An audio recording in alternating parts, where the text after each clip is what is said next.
Some systems, all right.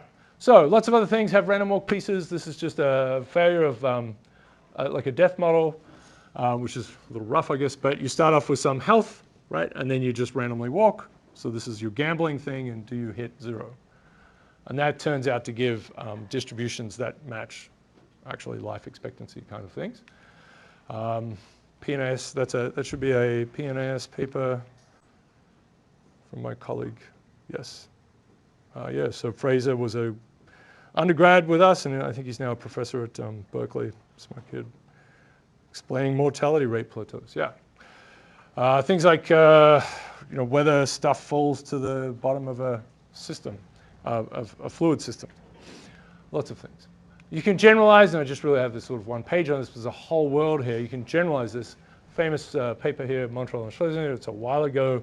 So instead of standard deviation growing like t to the half, you allow it to have, to vary around. So half, we will call that diffusive. This is like linear, superlinear, and sublinear terminology. But for walks, because we have this anchoring of random walks, we'll talk about diffusive. That's alpha equals a half. Alpha is greater than a half is super diffusive, right? So it's tending to walk further away than a random walk would. And subdiffusive means it's more constrained, right? The standard deviation is growing more slowly than a random walk. So,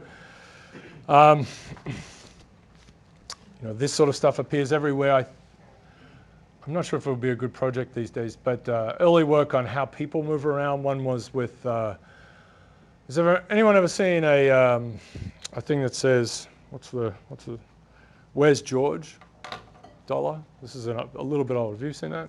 Yeah. So this is a bad thing to do, right? But it was someone put a stamp on a dollar note, and it would say where'sgeorge.com. So you go there wondering what that is, right? So it's George Washington. And you would put in the serial number and see if your dollar had been put in by anyone else. And the idea was you just put in your location. So then there was all this data of where money had traveled around the US. And I think it was super diffusive in space and subdiffusive in time. There were different things going on. But it would make these big jumps, right?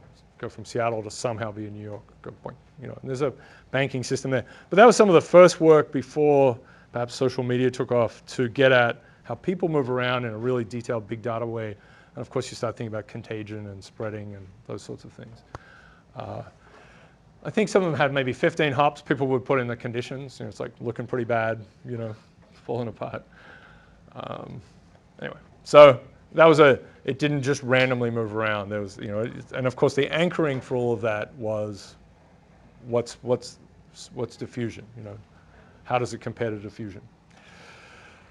All right, if you talk about financial time series, talk about fractional Brownian motion, this is the kind of business that goes on in there. Okay, that's a whole world of stuff. Time series, we'd love to do it, but we can't do it now. I should write that down. Okay. Okay, that thing. See, there's something going wrong with these things. Will it work?